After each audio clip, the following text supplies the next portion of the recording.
Yo soy Joaquín Rey y esto es La Voz del 21. Nos vamos al sur del Perú, a Chile exactamente, que hace algunos días lleva muchas protestas sociales que han llevado ya a la muerte de por lo menos 10 personas. Realmente una situación de mucha tensión que no veíamos hace muchos años, creo yo, quizás desde el retorno a la democracia en Chile. Para analizar lo que está pasando en este país nos acompaña Francisco Belaúnde, él es internacionalista, y vamos a tratar de entender cómo así un país, Francisco, que tiene un crecimiento económico envidiable, una tasa de pobreza menor al 10%, baja inflación, baja deuda, puede llegar a este extremo de zozobra social.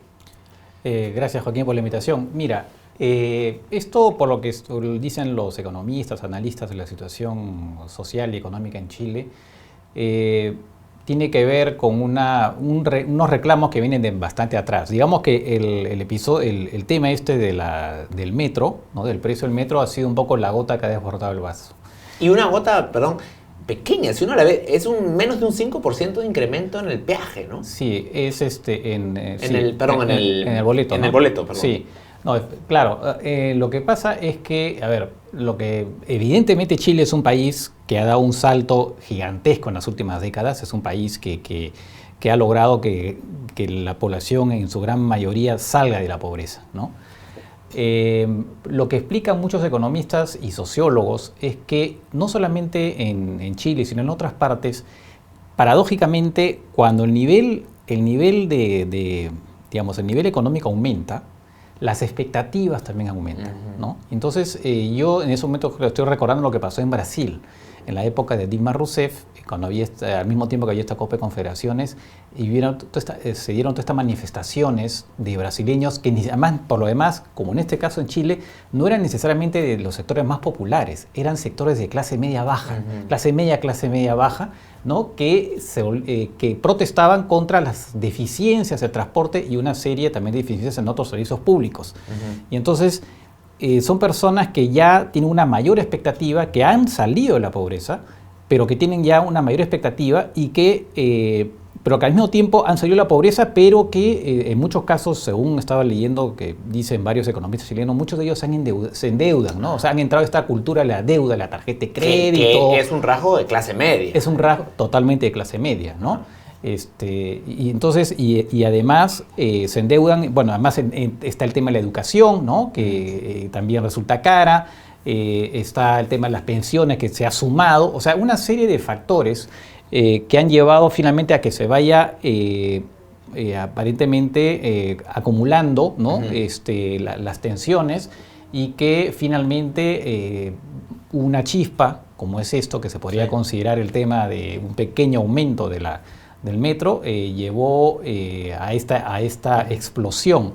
Eso sería aparentemente una explicación que a mí, que me parece bastante razonable, por supuesto sin descartar que, como sucede siempre en estos casos, no es la primera vez, siempre hay grupos que tratan de llevar agua a su molino, y fomentan la violencia, fomentan los saqueos, y claramente, seguramente en Chile está pasando eso, ¿no? Entonces, ahí la parte, digamos, de la protesta legítima, del malestar, y la recuperación política y la exacerbación a través de la violencia por grupos extremistas, ¿no? Ahora, yo recuerdo en 2011, si no me equivoco, también hubo grandes movilizaciones, no con este nivel de violencia, pero sí que involucraron a una gran cantidad de gente en torno al tema de la educación. Exactamente. Ahí surgió la famosa Camila Vallejos, que es esta líder estudiantil, ¿no? Claro. Pero lo que vemos ahora definitivamente tiene mayor trascendencia, ¿no? Que va más allá de eso, ¿no? Porque no es exclusivo a un sector, digamos. Exactamente. Digamos que lo que sí se ve es que muchos son jóvenes los que están protestando.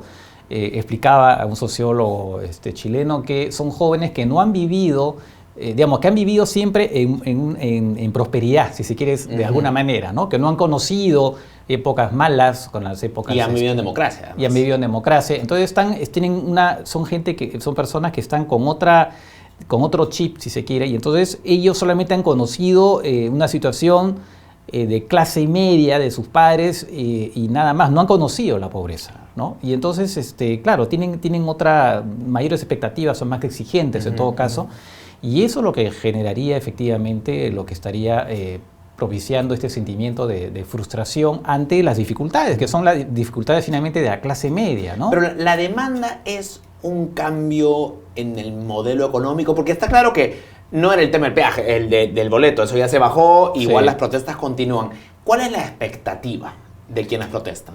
Mira, ahí hay de todo. Ahí, por supuesto, a esto se han sumado personas que lo que quieren es un cambio de modelo, son gente más bien de ultraizquierda, la gente del Frente Amplio, el Partido Comunista, ¿no? Pero hay otros que lo que buscan más bien es correctivos, en todo caso, ¿no? Seguramente, por ejemplo, los servicios públicos que no sean tan caros. Por lo que he leído, el servicio de metro en Chile es el más alto en América Latina, si no he leído mal. En todo caso es muy alto el precio. O sea, hay una serie Cuesta $1.20 el pasaje, digamos, ¿no? Es considerable. Claro. Después está el tema de la vivienda también. Y el tema de la vivienda es una cosa que en realidad no es solamente de Chile, sino de una serie de países, incluso en el mundo desarrollado, donde se producen pues burbujas, mucha especulación.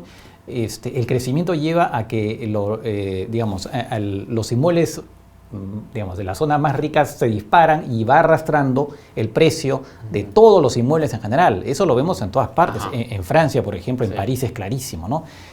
Barrios que eran de estudiantes ya son inalcanzables para los estudiantes. Entonces mucha gente estudiante y de clase media baja que estaba en el centro de París, en la zona de estudiantes, ahora se han tenido que ir a la periferia. Y esos barrios, ¿no? Y los que vivían en esa zona periférica se tenían que ir a las afueras de París. Entonces es un fenómeno que en realidad no solamente sucede en Chile, sino que este tema de inmobiliario es general, y por supuesto es un tema social muy complicado, porque entonces tienes que destinar un monto cada vez mayor a la vivienda.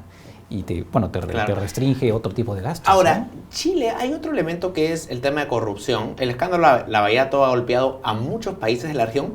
Sin embargo, Chile se ha, de alguna manera, mantenido limpio de este escándalo, pero sí han habido algunos casos de corrupción, entiendo, que han involucrado al ejército, a los carabineros. ¿Qué tanto, ese factor, qué tanto entra en juego acá, o no es algo central? Mira, algunos lo han puesto en el cóctel, si se quiere, en el paquete, ¿no? No sé si realmente eso tenga mucha relevancia.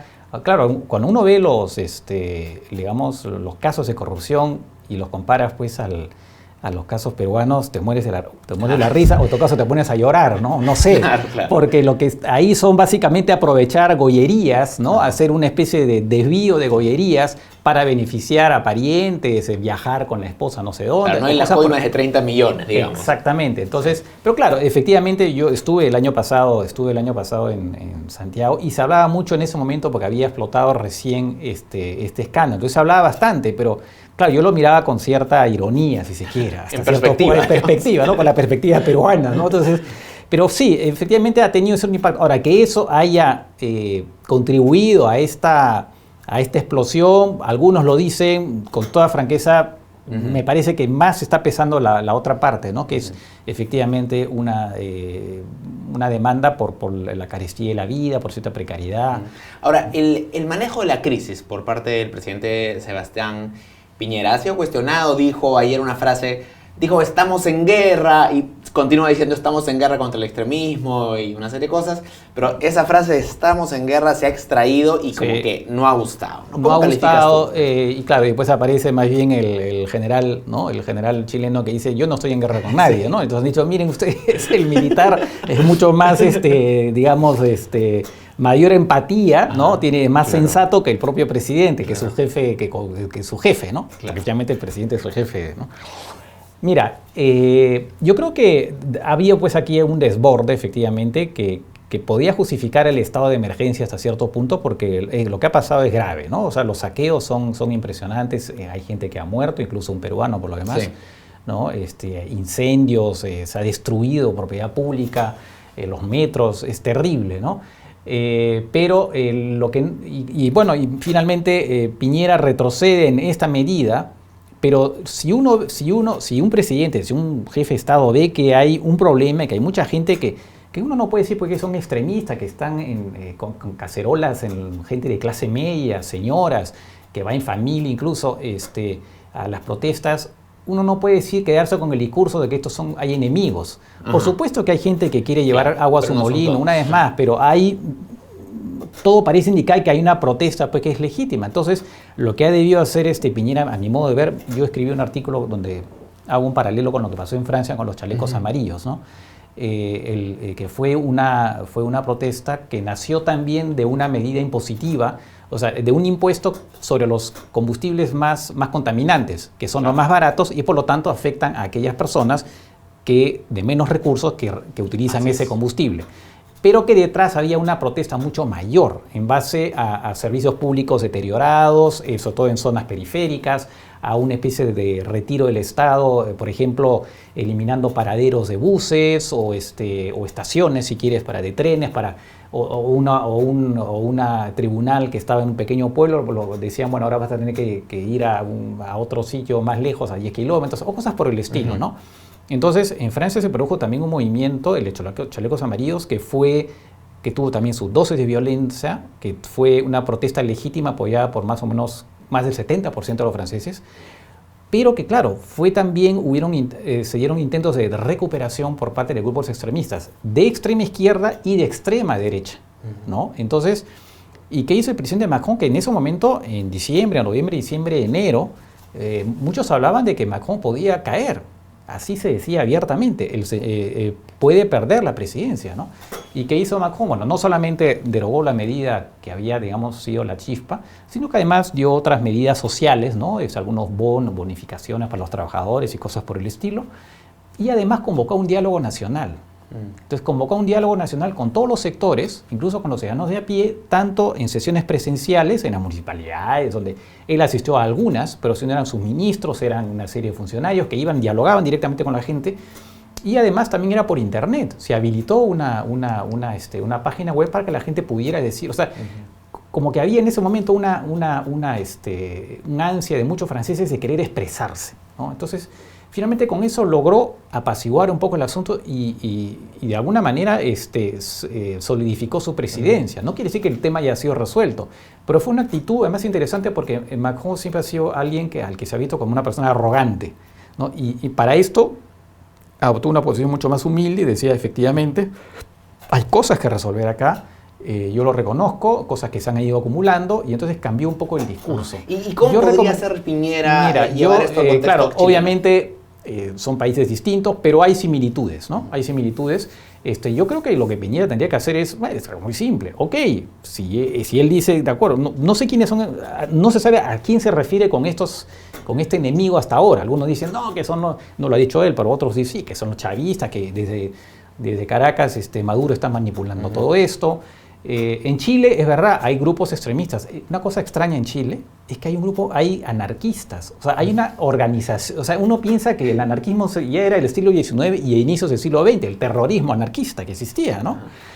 Pero hay un grupo terrorista, había un grupo terrorista en Chile, hasta hace no poco, que cometió atentados en el metro y en los bancos y todo lo demás. Es una cosa lo más extraña. Yo no creo que en otro país exista un grupo terrorista anarquista, ¿no? Todavía. Bueno, en Chile lo existe, es posible que haya, nadie lo ha mencionado hasta ahora, pero sí hay pues sectores evidentemente extremistas en Chile que tratan de aprovechar eso. Pero el presidente Piñera no se puede quedar en eso. O sea, para empezar, él no lo ha mencionado eso, él ha mencionado enemigos. ¿Quiénes son? Muchos dicen que son, como digo, sí, que esto viene de Caracas, ¿no? O de Puebla ahora, porque ahora parece que Puebla ha reemplazado al Foro de Sao Paulo este grupo de izquierdistas, entonces ahora dicen que ahora se ha trasladado a Puebla, donde el señor López Obrador, en México. No, o sea, hay un tema real que hay que resolver. Por supuesto, si hay personas extremistas que están metidas en esto, pues se les tiene que descubrir y juzgar y todo lo demás. En términos de política pública, porque básicamente casi todo las demandas están en torno al precio de la vivienda, al precio de la energía, el acceso a la salud.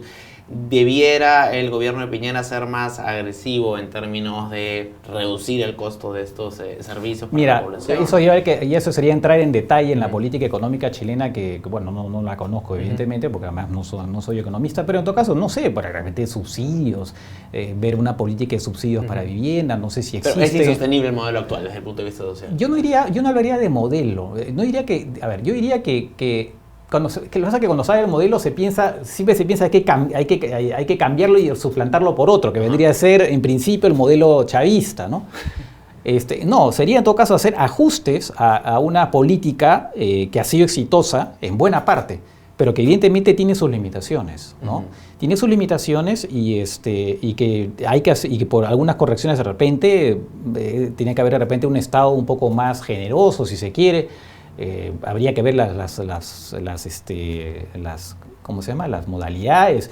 Generalmente el subsidio es un instrumento, ¿no? El subsidio es un instrumento para digamos, para que el Estado, digamos, sea un poco más, más presente. Y dentro del mapa político habrían facciones que se opondrían de manera clara a tener más subsidios o un Estado más intervencionista, porque Chile es identificado como un país donde hay un bloque liberal en lo económico muy fuerte, el propio Piñera lo es, digamos, ¿no? Claro. ¿Podría ese bloque, digamos, ceder a...? Mira, de todo depende si es que están dispuestos a escuchar, ¿no?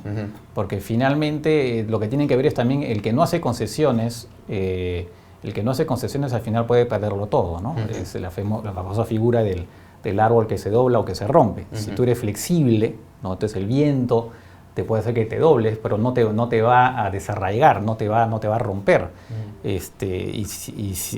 Si en cambio no eres flexible, pues simplemente el viento te parte en dos, ¿no? O te desarraiga. Entonces, ya es un tema también de ver, ya es una pregunta en realidad para economistas que conocen sobre todo la política chilena, pero en general eso es un poco lo que digamos, en rasgos gruesos se podría decir respecto de eso, ¿no? Finalmente, de manera breve, en Bolivia han habido elecciones el día de ayer y entiendo que se ha paralizado el conteo de votos, pero hasta el 80%.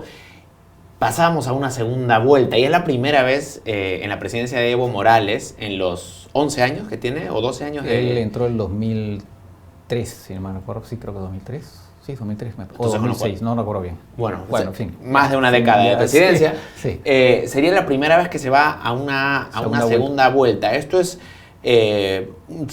una señal de que su liderazgo se está agotando ya o debilitando. Mira, ya la primera señal fue el referéndum del 21 de febrero con el tema de la reelección. Él perdió ese referéndum. Sí. Lo que pasa es que lo ha saltado a la garrocha, ¿no? Con un argumento absolutamente, realmente se ha jalado los cabellos. Sí. ¿No? Restricción a la participación política, ¿no? Así es, como que entonces, así es, por el hecho de que la limitación a la reelección es una violación del derecho humano a la participación política. Absurdo, ¿no? Sí. Absurdo.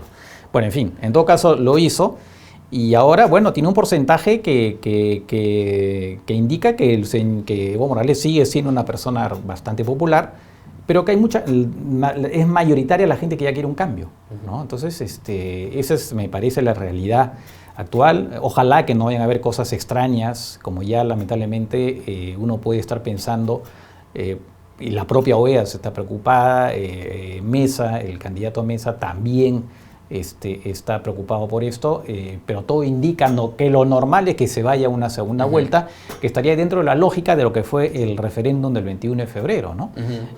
Pero digamos, ¿hay garantías de que sea un proceso limpio, de que los votos estén contando? Esa es la gran pregunta, ¿no? Esa es la gran pregunta, porque por lo menos esta interrupción del conteo, del anuncio paulatino de los resultados, como que da mala espina, ¿no? Da mala espina y entonces ojalá que no sea pues el indicativo que se está preparando un fraude, ¿no? No lo sabemos, pero hay motivos para no estar muy tranquilos. Bueno, Francisco, te agradezco mucho por tu tiempo. Por nada, gracias. Francisco Belaúnde, internacionalista, comentando la situación de violencia que se vive en Chile, también el proceso electoral que se está llevando a cabo en Bolivia. Sigan atentos a la programación de Perú 21 Televisión. Con permiso.